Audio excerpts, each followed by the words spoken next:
It's been a while since we filmed a book and tea video, so let's do that, shall we?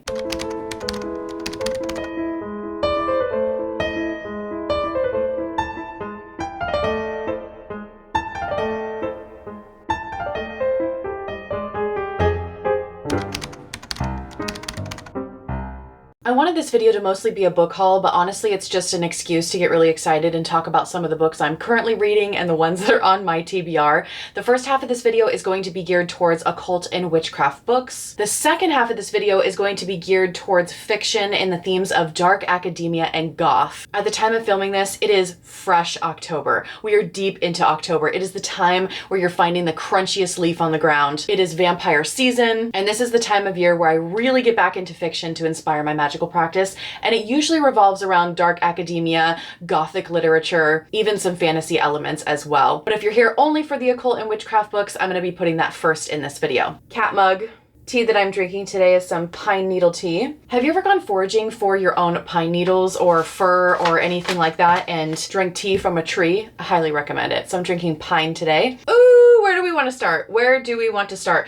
Let's start with Mind Over Magic. This has been a book that is highly anticipated, and I also wanted to say that not all of these are going to be brand new releases. A lot of these are, and that's why I'm putting new releases in the title, but there's a couple in here that have been on my TBR for a really long time that I'm just now getting down to reading. So this one just came out though this month, October 2025. It is called Mind Over Magic, The Psychology of Ritual Magic. This is by Richard Kaczynski. I've had the pleasure of interviewing him on this channel before. If you're interested in that, we discussed his other book, Perturabo, The Life of Aleister Crowley. I'll link it in the description box. But not only am I a fan of his work, but I've been anticipating this book for a while because it dives into the realm of psychology. And I've mentioned on this channel many times that I don't attempt to explain magic solely through scientific means, but I do think that understanding the psychology of ritual can help us become better magicians. So we are actually currently reading this in my book club, Shameless Self-Promotion. We just started it. I think we are on chapters 1 and 2 at the time of filming this. So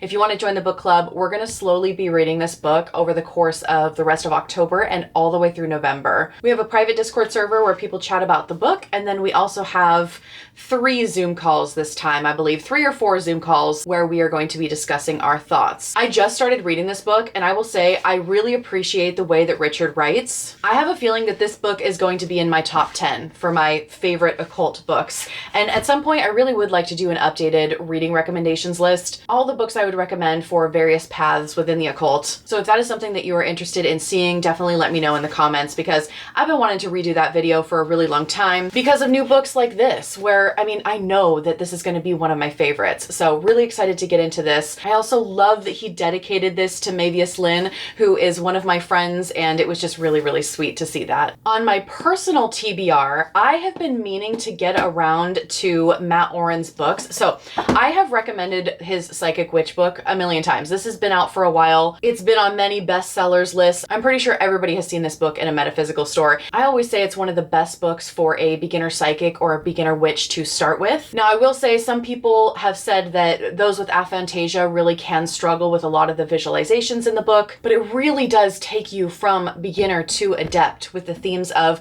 improving your psychic abilities, teaching you about brainwave states and meditation, all the things that I constantly preach on this channel that are so important to the magical experience and to becoming an effective magician. So this book has been out for a while. I've already read this book 1,000 times. I have the paperback, but what's new about this one is that the hardback deluxe version just came out. So as you can see, the pages are black, or the edges are black at least, and it looks beautiful. Let me show you some of the pages. So this deluxe edition, you can see that there's borders around all the pages, and having a hardback is so nice too, but they did a really, really wonderful job with this. But yeah, if you're a beginner witch that just stumbled upon my channel, definitely pick this up. It will give you a great place to start. But currently on my TBR is the Psychic Art of Tarot. So this didn't come out this year. It came out last year, September of 2024, but this has been on my list since it came out, and I'm finally just now getting around to reading this book. And at the time of filming this, I will actually be interviewing Matt on this channel. Next weekend is when we film, so not really sure sure when this video is going to come out, but hopefully a couple videos after this one, you will see an interview with Matt, and we are going to talk about so many things, but I'm really enjoying this book so far. You know, I get really skeptical and critical of tarot books because a lot of them rehash the same stuff. And it feels like, okay, how many more tarot books do we need? How many more rehashings can we have of the Rider-Waite-Smith tarot? So I usually don't pick up tarot books for that reason. But what I really like about this book so far is that it's not a rehashing. It's not really teaching you the tarot. It's more so connecting the tarot with your own intuition. So it kind of builds on all of those psychic skills that you developed in Psychic Witch. I am really, really happy to see some things in this book that I don't see in other tarot books. So far, so good, and I'm really looking forward to my interview with him. I've been wanting to interview Matt for a long time, and the time has finally come. Next on my TBR is another one I've been dying to read. Oh my gosh, I'm really excited about this one. It's called The Chaos Apple. So we don't get a lot of chaos magic literature, and this one I think is set to come out November of 2025. So it has not come out yet. I actually got the uncorrected proof before most other people get it, so I feel very honored. This is by Thumper Forge, and I'm stoked because, yeah, like I said, we don't get a lot of literature in the chaos magic scene. So this is Magic and Discordianism for the Postmodern Witch. Let me just read this little snippet to you. I have to read this to you. Step into the swirling vortex of chaos witchcraft with Thumper Forge's mind-bending guide and prepare to have your magical reality turned inside out as you dance with Eris, the cosmic trickster herself. So this book is supposed to teach us to embrace the absurd, harness the power of paradigm parkour, and discover why sometimes the most powerful magic comes with a side of laughter. Oh my gosh, I can't wait for this one. I'm gonna finish the Psychic Art of Tarot and then go straight into the Chaos Apple. I was sent a couple books from publishers, so I wanna show you some more new releases. This next one is called Dream Sorcery. So this is the ritual and magic of lucid dreaming. I'm not familiar with this author, so I'm excited to get to know someone new. This is by Nikki Wardwell Sleeth. I believe that's how you pronounce the last name. But there is a foreword by Stephanie Woodfield. I am familiar with Stephanie. She does some great goddess books. And it's funny that this one just came out and they sent it to me because I have been wanting to film a dream incubation video for a while. I have a really old lucid dreaming video that I need to redo, but I've been wanting to specifically do a dream incubation video. So I'm curious to see how my techniques compare to what Dream Sorcery says. But it looks like it talks about lucid dreaming, ceremonial magic techniques for dreaming, flying, communing with deities, summoning other spirits, divination, seals, symbols, sigils, and then it looks like there's quite a few recipes and rituals that you can do in here as well. The Witching Stones just came out this month, October of 2025. This is the lore and craft of essential crystals, gemstones, and minerals to empower your magic. This is by Nicholas Pearson. I haven't read a crystal magic book in a really long time. I haven't really found a crystal magic book that I love apart from the original Scott Cunningham crystal book. That's the one that I keep going back to time and time again. I don't know why, but Scott Cunningham just has a chokehold over my heart. So I'm really curious to read this one. Really love the visual right on the inside of the cover. I can already tell that I'm gonna like this because chapter 1 is called Flint, Promethean Fire, and it goes over the geology of flint, the use of flint, talks about the lore, it being a stone from the other world. Ooh, this gives me the energy of old magic. I really love this. Chapter 2 is about hagstones, which are some of my favorite stones. This is the biggest hagstone I've ever found. We have a lot of hagstones here. Can you see that? You can see the barnacles right on the inside. But the holes are said to be portals into another dimension. There's a lot of lore regarding hagstones, but anyways, I collect a lot of them, being very close to the West Coast. We've got salt, lodestone, fossils, lead, toadstone, amber and jet, moonstone, quartz, so on and so forth. Oh, and my favorite crystal at the end, the emerald. Definitely looking forward to this one. A couple other books that I will just run through very briefly that I have not received yet. The next one is called Living Folk Magic, Crafting Your Own Magical Life by Mary Grace Faroon. I don't know how to pronounce the last name, so please forgive me. Folk magic exists in every culture and has been practiced since the dawn of time. It is more than casting a spell or creating a ritual. It is a way of life, a way of living, a way of perceiving the world and all within it. Lastly, this one is called The Spiritual Magic of Dolls by Naja Lightfoot. Oh, am I so excited for this one. It says, dolls have been both beloved companions and instruments of magic for a millennia. This book enables readers to develop profound magical and spiritual relationships with their dolls. Give me a creepy, haunted, possessed doll any day. That's literally all I want in life. If I go into a thrift store,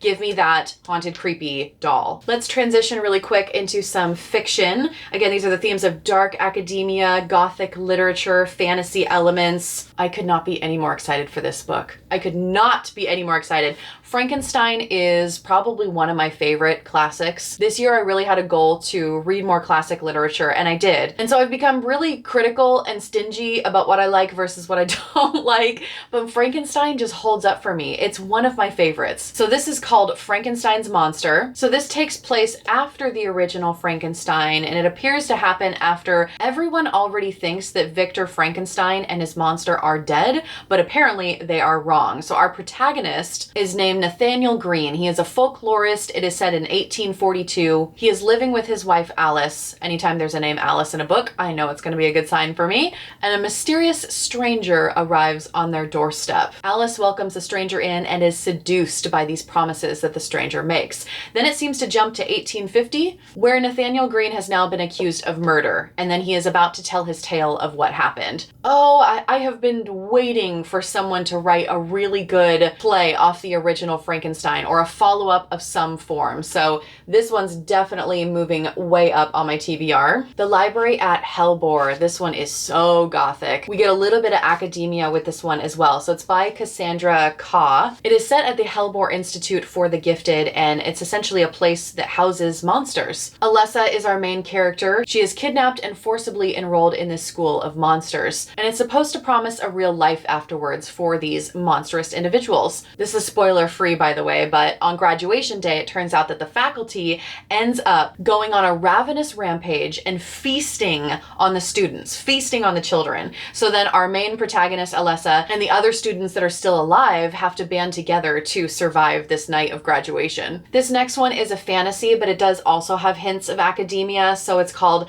Alchemy of Secrets, a standalone novel. This is by Stephanie Garber. It is action-packed. There is a quest. So our main protagonist is a grad student, and they are in search of some priceless object in LA's magical underbelly. A lot of people have mentioned online, I try not to read spoilers, but a lot of people have mentioned that it's like a magical modern Wizard of Oz. I don't know if that's pertaining to the quest of this magical item in secret parts of LA. I'm not sure. I like that it's a grad student that is our protagonist. Holland is the grad student that we follow, and she is insistent that magic is real, and she wants to find it. She wants to prove that it's real. As part of my chaos magic practice, I take so much inspiration from books like this, so I'm interested to see what I can pull from it. The House of Beth. This one is very, very Gothic. This is by Carrie Cullen. Supposedly it's gay, which I love that. It's LGBTQ+. Not sure where that's going to show up in the book. Our main protagonist is named Cassie. She ends up falling back in love with her high school sweetheart Eli.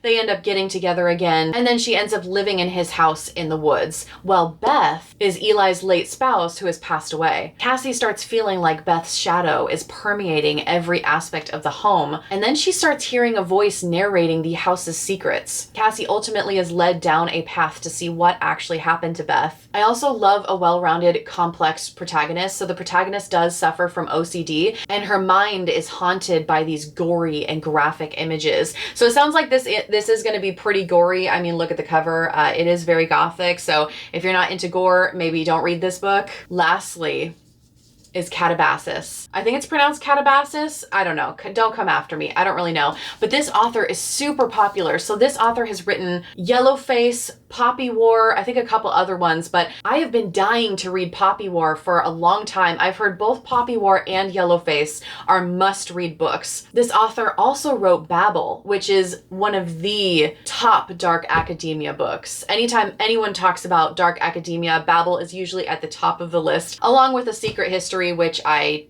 read and hated. I'm so sorry, but I hated that book. So I know nothing about this book yet. I saw the author's name and immediately had to get it. So this is technically considered a dark academia fantasy novel. It follows two rival graduate students who must journey to the underworld to save their deceased professor's soul. So there's elements of academic ambition and rivalry. We've got magic weaved in with mythology. This is a hefty book, and this one is gorgeous too. I didn't mean for this to happen, but I think I got a deluxe version with the edges, but I am very, very excited to read this one. I accidentally saw some spoilers online, which I will not do that to you, but all I will say is that it seems that some people either really love this book or really hate this book.